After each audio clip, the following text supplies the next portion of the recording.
Mary Daly had taken over as president of the Federal Reserve Branch in San Francisco on October 1st of 2018. A couple weeks later, in one of her first appearances, one of her first speeches, she could not help but gush over the state of the U.S. economy, in particular, employment. She said the labor market is booming. It's beyond almost anyone's measure of full employment, which to central bankers, at least the modern day central bankers that we have nowadays, that's a real big deal.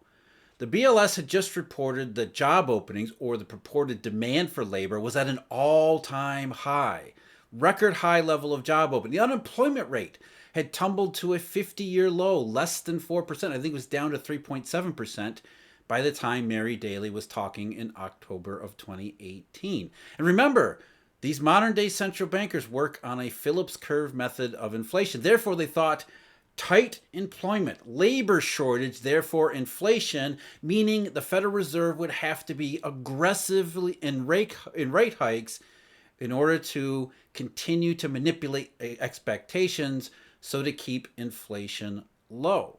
So by all accounts, the Fed was going to have to stay aggressive as it claimed to be in 2018, if not get more aggressive into 2019. I mean, look at job openings. Look at the unemployment rate.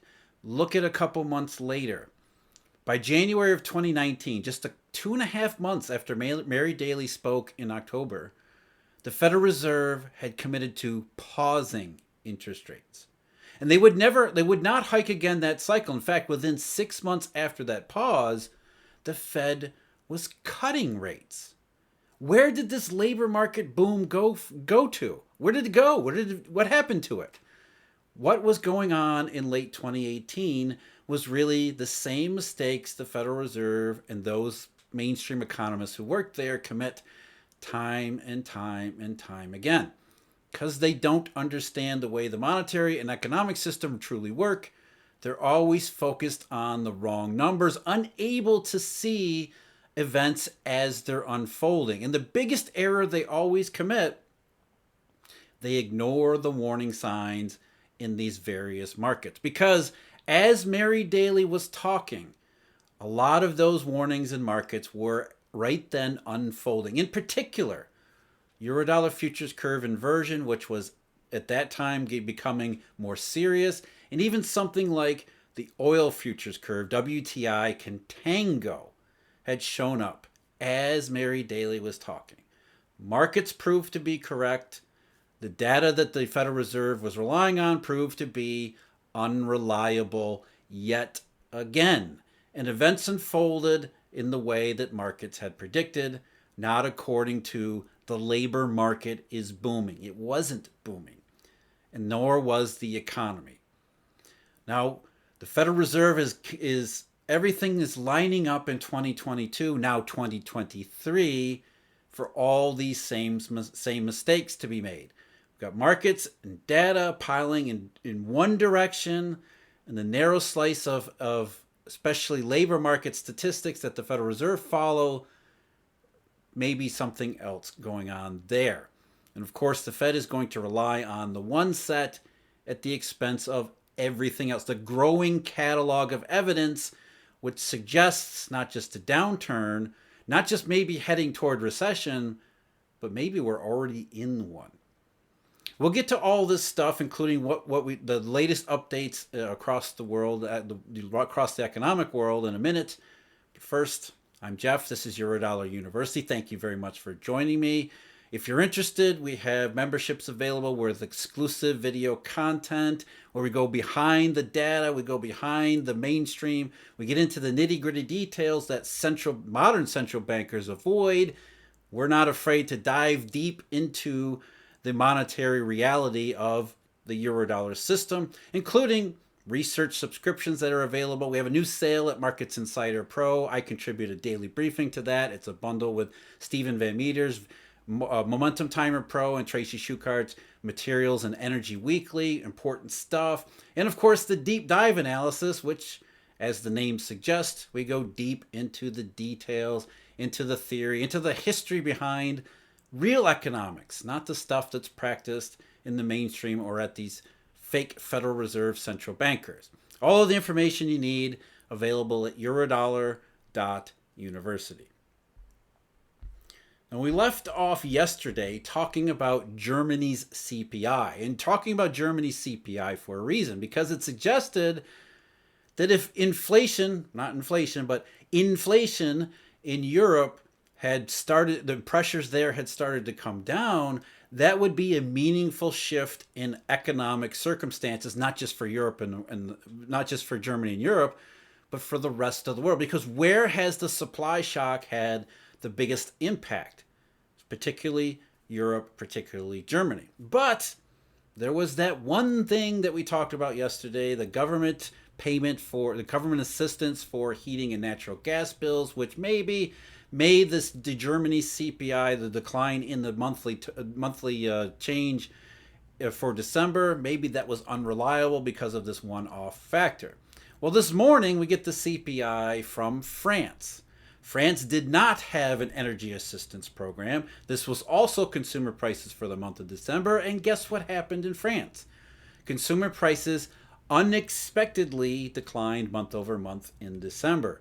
Now, the CPI was only down 0.1%, but still, expectations were 3 to 4%, 3 to 0.4% increase.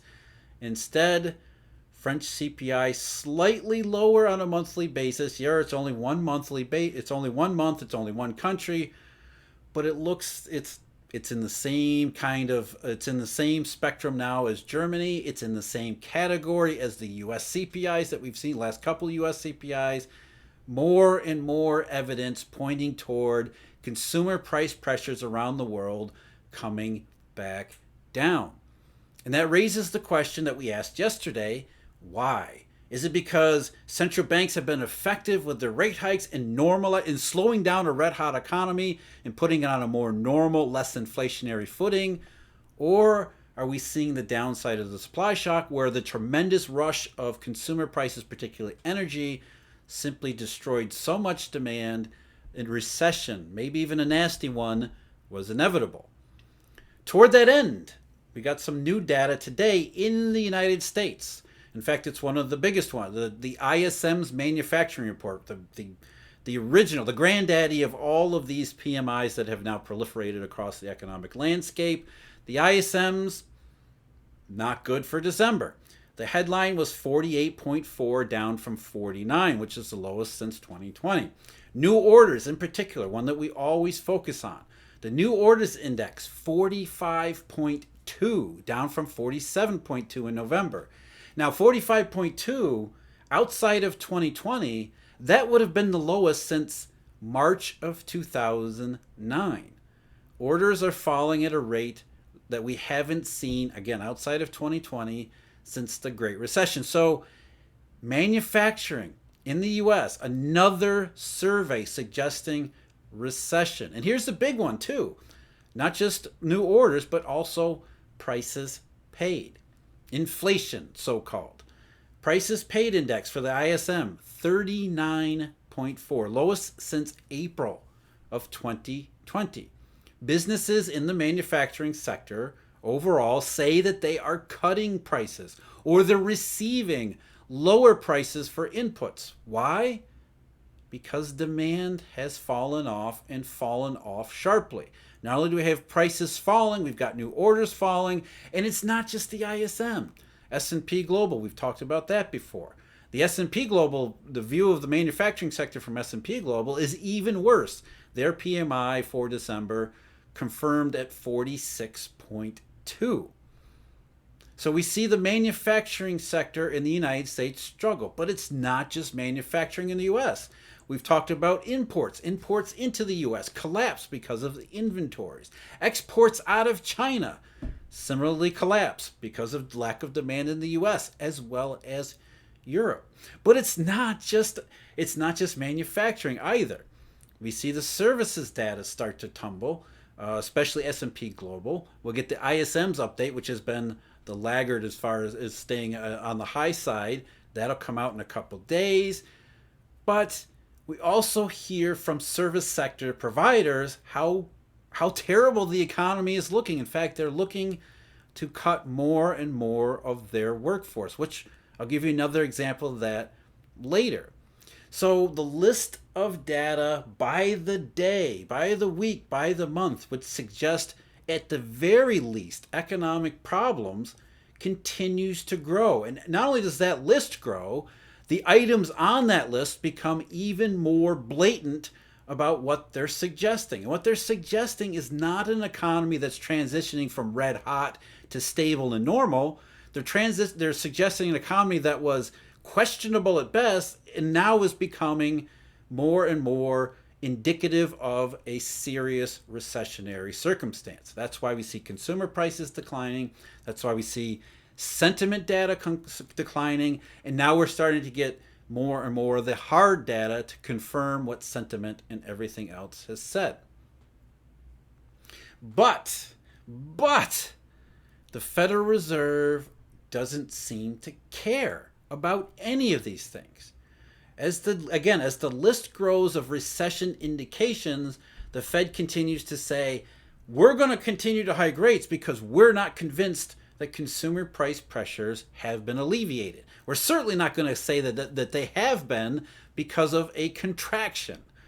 What they're contending is that the economy is, as Jay Powell has said all along, no more than a soft landing.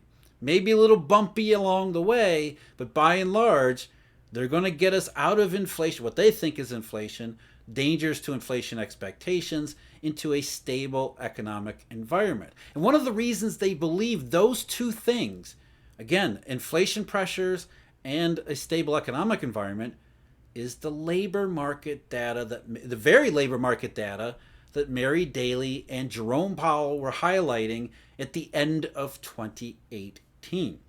Because not only did we get the ISM numbers today, we also got JOLTS. We got the job openings data.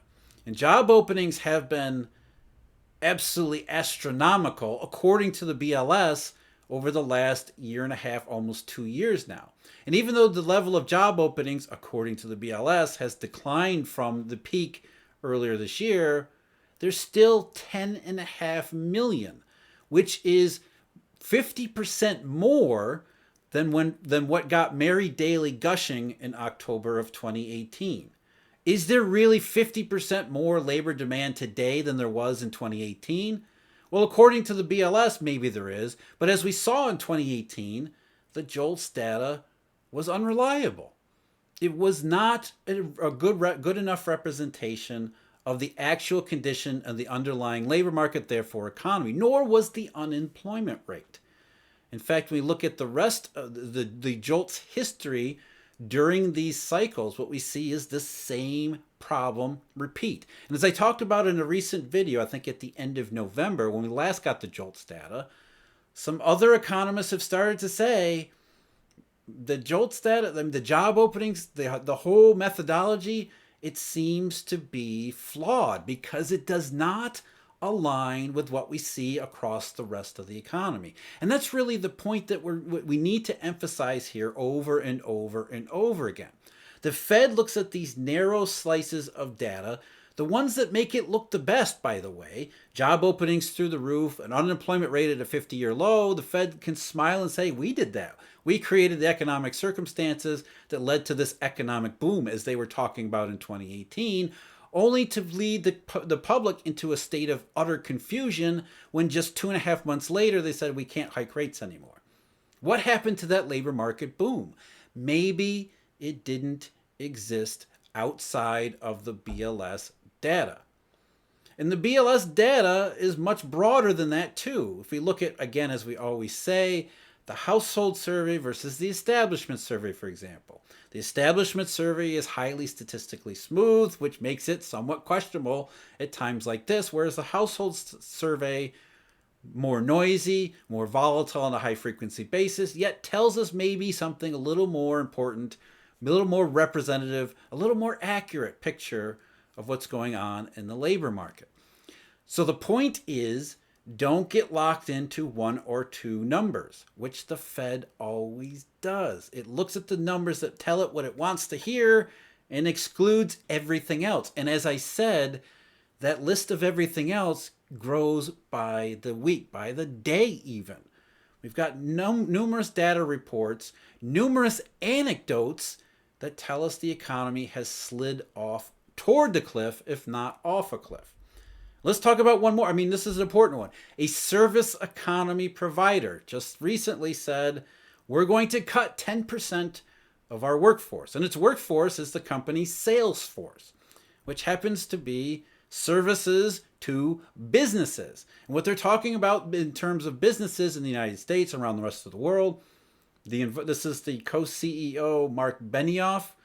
The environment remains challenging, and our customers are taking a more measured approach to their purchasing decisions.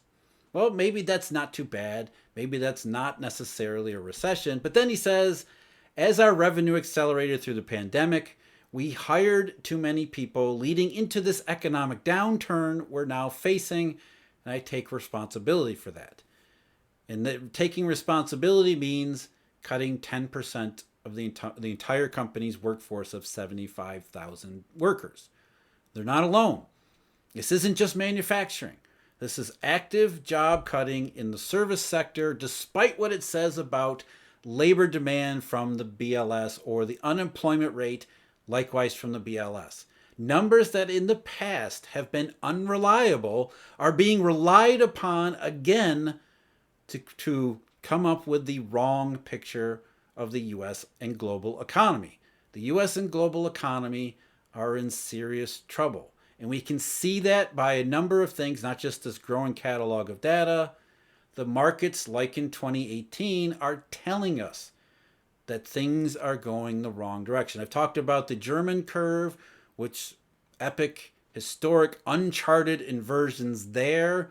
We've got the U.S. Treasury curve inversion, which after taking a break during the Christmas and New Year's holidays is back with a vengeance in the first couple trading days of January. WTI contango, one that we continue to point to for very good reason, because especially in 2022 and 2023, the supply picture hasn't really changed. Yet we have contango, which rewards taking supply from the marketplace and putting it into storage for future use. Reflection of both money and demand in trouble. So when you look at the job openings and you look at the unemployment rate, you're Mary Daly in 2018 saying we need to aggressively hike rates, only to be surprised in a couple months when you stop hiking rates and start cutting them. If you look at all the rest of the global data, put it together, and take a broad enough survey of data, of stories, of anecdotes, hard and soft data, and markets, what they're all telling you is that we're in serious trouble. Trouble that gets deeper all the time. I'm Jeff. This is Eurodollar University. Thank you very much for joining me. As always, check out memberships. Huge thank you to Eurodollar University members, almost 800 of them nowadays, as well as all of our research subscribers. Can't thank you enough for that. Information at eurodollar.university. Till next time, take care.